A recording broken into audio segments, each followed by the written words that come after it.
This is WOCA, Ocala, Gainesville, The Villages, 1370 AM, 96.3 FM, The Source.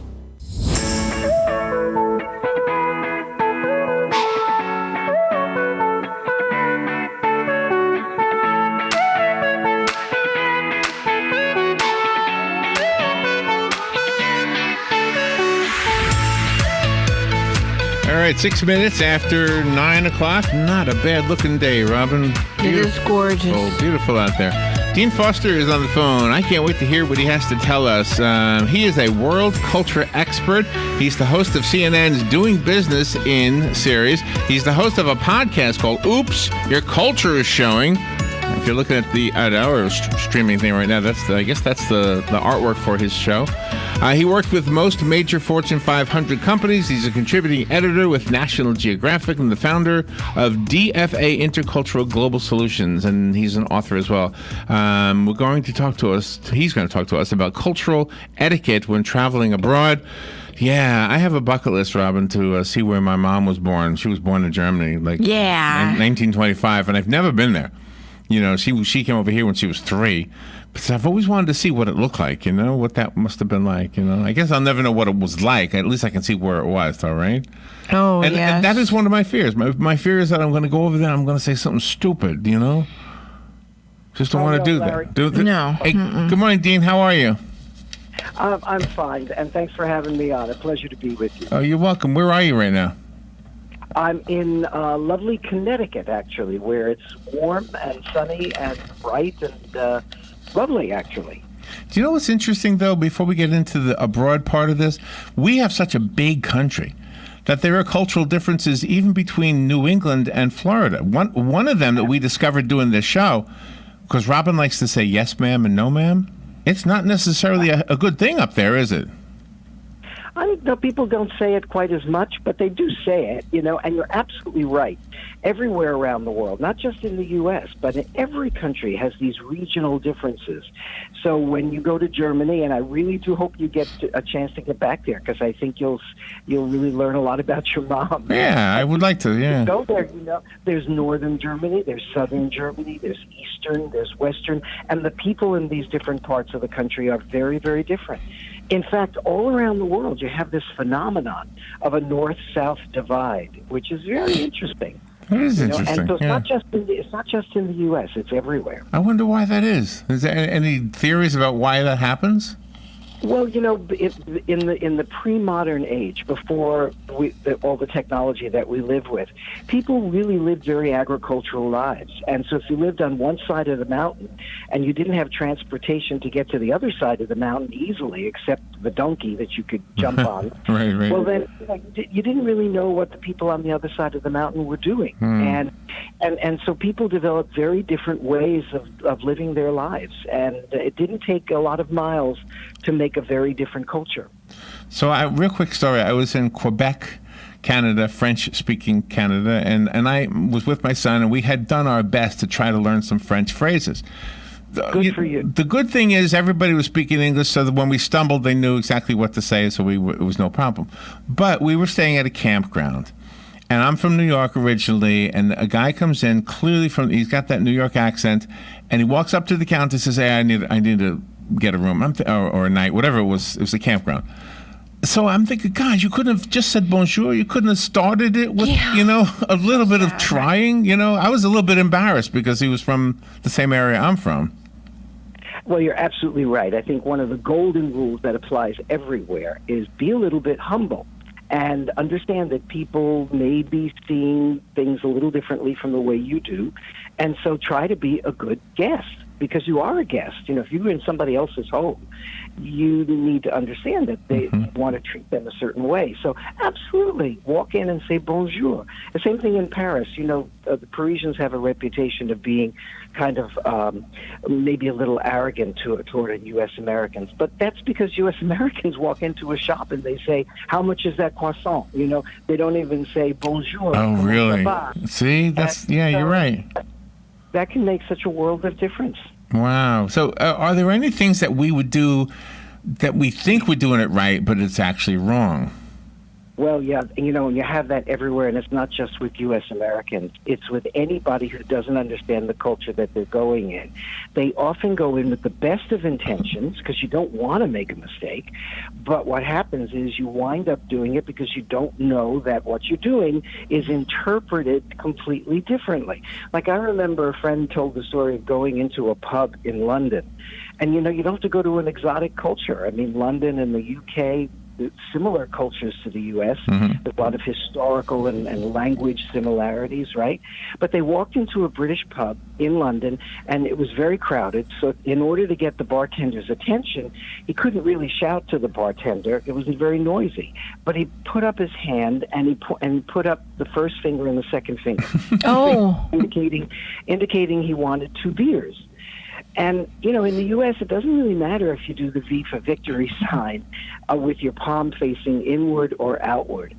But what happened was in Britain, if you do it holding your palms so that the palm is facing you, that becomes a very, very challenging and I would say a vulgar gesture. Really? And yes. Wow. Now, if you face your palm out, it doesn't matter. That's 2 beers, V for victory, and Isn't that interesting? Hi, how are you? Oh, my. But turn it around, and in Britain, you'll get a punch in the face before you get that pint of beer. Oh, wow. Wow. I had no idea. Can you explain that? What does it mean to them?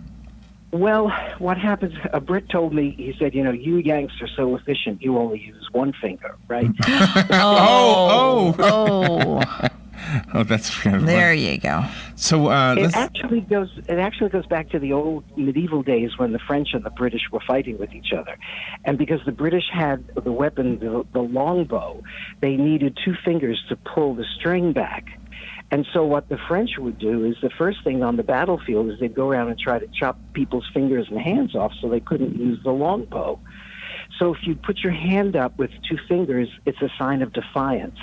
It says, aha, you see, I still have these 2 fingers. So Oh, wow. Oh, gosh. That's fascinating. So we had heard that some Asian countries view our way of laughing as being a little obscene, that you shouldn't open your mouth when you laugh. Is anything to that we need to know? Mm-hmm. Well, when you go to a culture that is very different, not like the UK, but let's say you travel to Asia, then the misunderstandings can get really complicated. And what's happening there is that in Asia, often a laugh or a giggle is not in response to something funny that you said or that someone else said, but it's really a sign of embarrassment. That you may have done something that is making them feel uncomfortable, or maybe they don't understand what you said because they don't speak English. And so their reaction is to giggle or to laugh. Don't take this to mean that they're feeling comfortable with you. In fact, they're probably feeling uncomfortable with you. Oh, wow. Mm-hmm. Wow. So it's kind of a way of establishing a more equal, balanced relationship, because let's laugh a little bit about the funny thing that I don't understand, and it'll put everything back in order again. How did you yourself become intrigued with this, the different cultures? Well, sure. My background is in cultural anthropology. That's what I studied in university. And when I graduated, there really weren't many opportunities for me to apply this, and I didn't want to go back into academia or back into research. So we were looking around and we saying, a lot of U.S. companies need this information because they're going out there working with other cultures. This was at the beginning of globalization, and they really don't understand the culture that they're working in, and they're not getting the deals, and they're making mistakes, and there's a lot of money on the line that they're losing because they're basically going in there and not doing well because they don't understand the culture. So let's put some training programs together for them on cultural differences. And that's how we started. And that was, well over 30 years ago. And we've been advising companies now on the cultures that they're working in ever since. Are there some places where the rules are different for men than they are for women? Oh, yes, very much so. An interesting one is Germany, in fact. For example, in the U.S., men usually understand that when you enter a restaurant with a woman and you open the door, you hold the door open and let the woman pass through first. But in Germany, it's exactly the opposite, where the man opens the door and then the man goes in first, holding the door open for the woman to follow behind him. And the reason for this goes back to the old medieval days. These are countries that are much older than the U.S., And back in the medieval days, if a man entered a restaurant with a woman, the first thing he had to do was clear the place out of all the ruffians so that it was safe for her to enter after him. Gosh. Oh, gosh. Wow.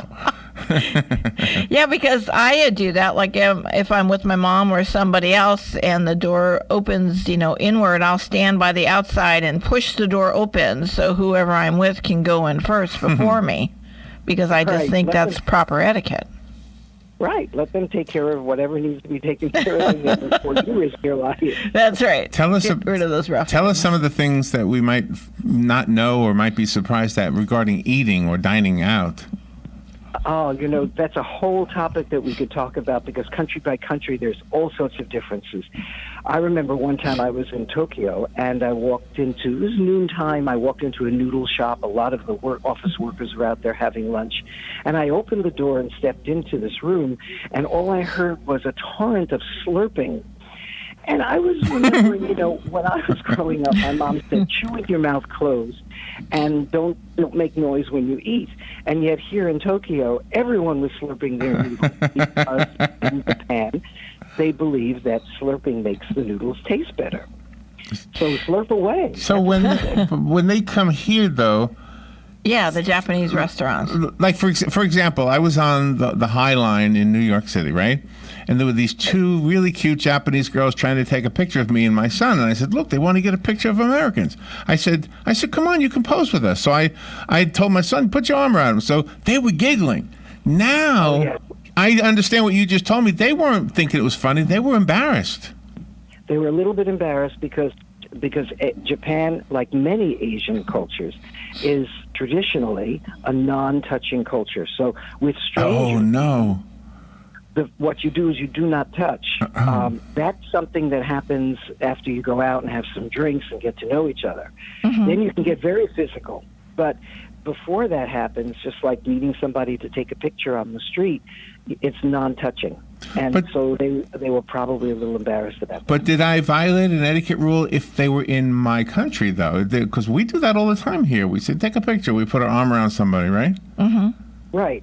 And I don't think, this is a serious issue precisely because they are guests in your country. Right. And they probably understand this, but people are still who they are. Mm-hmm, mm-hmm. And so they still felt what they felt. Yeah, I'm sure they did. Yeah, I understand what you're saying. What about public displays of affection? Are there any, even in this country, like Disney World, for example, they've got a whole set of rules about that. Are there cultural differences? I mean, because right down the road, we're in Ocala, and I don't think anybody would mind if you kissed your wife or something at the dinner table, but Disney has rules against that. Mm-hmm. Well, and as a private organization, they can do that, right? But from a cultural perspective, you're absolutely right. There are cultures where that's a really big no-no. And again, I think of some of the Asian cultures. Now, younger people are different. I mean, if you're a teenager or a young adult, you have some freedom and flexibility to break those rules. But once you get into the workforce and once you become somebody who's, a little bit older in their country, it's interesting how the older traditions then really take over. Mm-hmm. And in China, in Japan, a lot of East Asian cultures, physical touching, physical displays of affection and emotion between opposite genders is just really frowned upon. It makes people uncomfortable. The interesting thing, though, is that between the same gender, it's an expression of friendship. And, so you can walk down the street. It happened to me. I was walking down the street in Cairo, and I asked Egypt, and I asked a storekeeper which way to the souk, to the market. And so he stepped out of his shop and took my hand, and the two of us walked down the street hand in hand. Because in Egypt, two guys walking down the street hand in hand, they're buddies, they're friends. They're just bros. That's interesting. What it means. Are there any etiquette rules regarding, like, in the private home? Do you have any head of household tradition, like should you take, I don't know, bow to the father or something like that? And anything like that in some countries?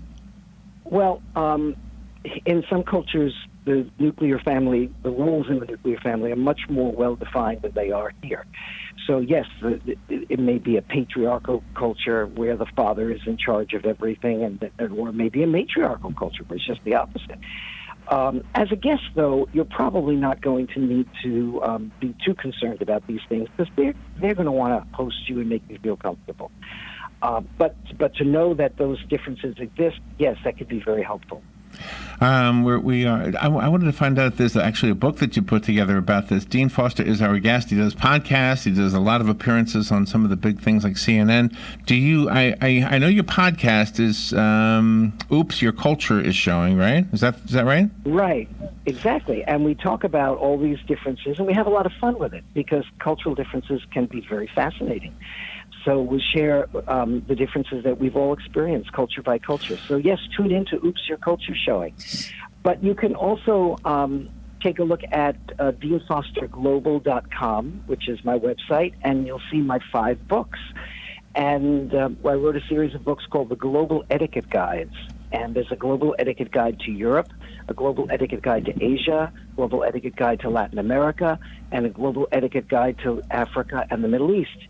And in each book, country by country, it lists all of the important do's and don'ts that you need to know. So before you get on the plane, you can be prepared.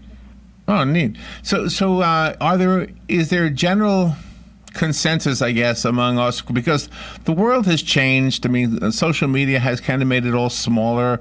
Are we a little bit more forgiving when somebody visiting, or if we're visiting, if we have we violate some kind of an etiquette rule, is it quickly pointed out? Do they get mad at you? Do they laugh at it? Or is it a mixed answer?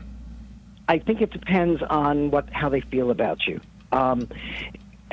Because I think, people do know that if you're not of my culture, well, then I have to forgive you if you don't understand these things. Like I remember a friend saying how he was sitting in front of his Arab friend in Saudi, and he was sitting traditionally on the floor, and it forced the bottom of his foot to show to his Saudi colleague. And that's a real no-no in Saudi Arabia. Oh, and really? throughout all the Arab world. You don't want to show the bottom of your shoe because that's considered the dirtiest part of the body. So that's a real insult. Well, his friend Ahmed understood that as a Westerner, this guy didn't know this. So, and Ahmed had a nice relationship with him already, so he forgave him. But over time, it's expected that you will get this stuff. Because over time, Ahmed's going to finally say to you, you know what, Dean, that's really not a good thing that you're doing, and it's really bugging me. So please don't do it. And I think that's the point. If you have a good working relationship already with these folks, they'll be forgiving. Of course they will. But over time, you're expected to get it. Are there any differences for things to do culturally depending on the age of the person, from a child or an adult?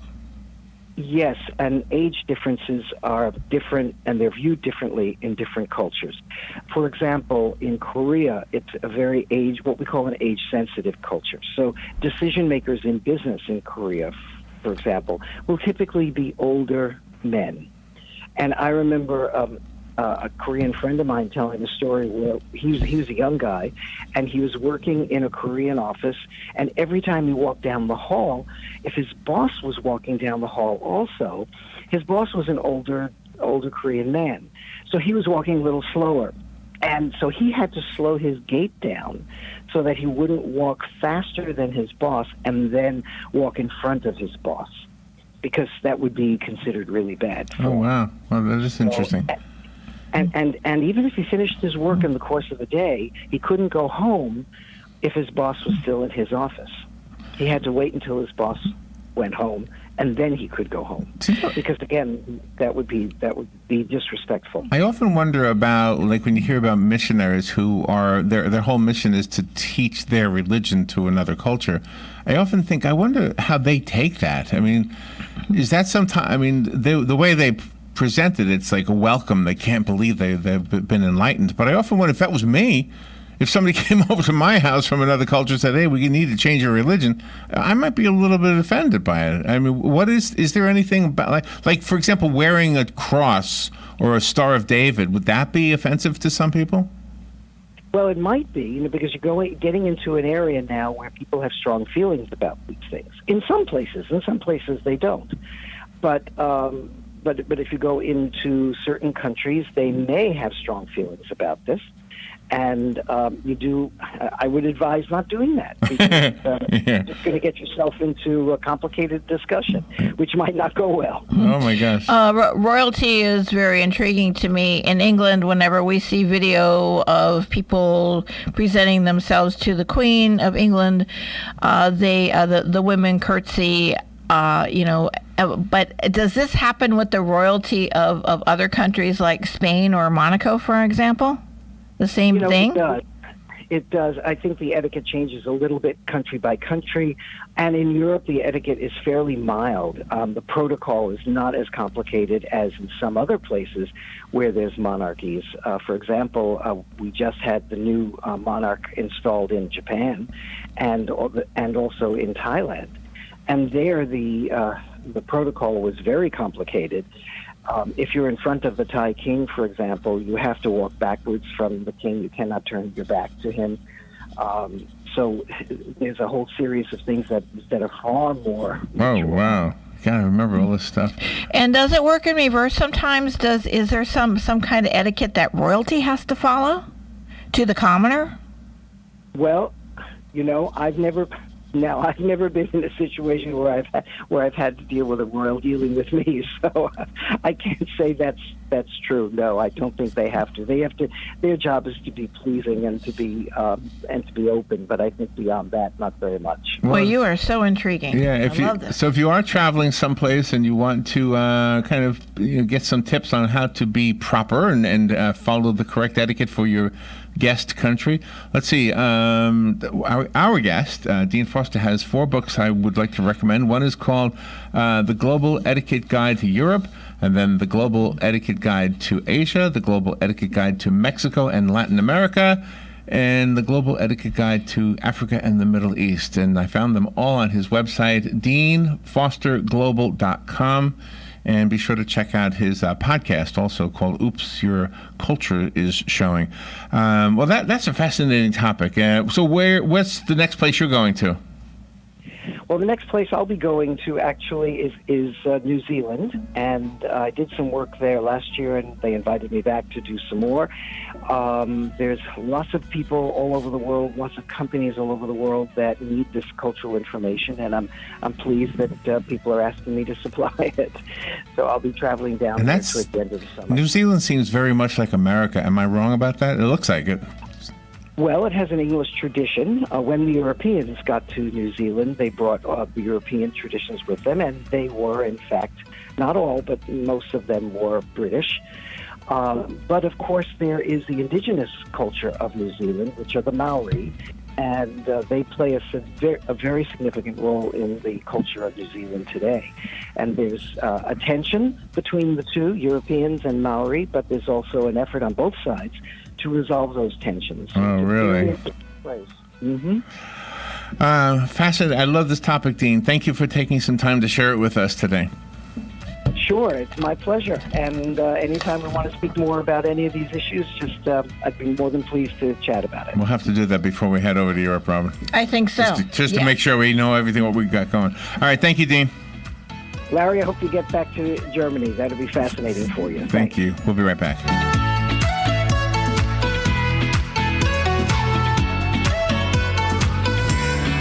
Broadcasting from the Paddock Mall Studios, this is WOCA, Ocala, Gainesville, The Villages, 1370 AM, 96.3 FM, The Source. Fox News, I'm Lillian Wu. Customs officials defending an announced crackdown against illegal immigrants living in the U.S. These are target enforcement action against people who are criminal aliens or those who have had due process and have a final order of removal and have still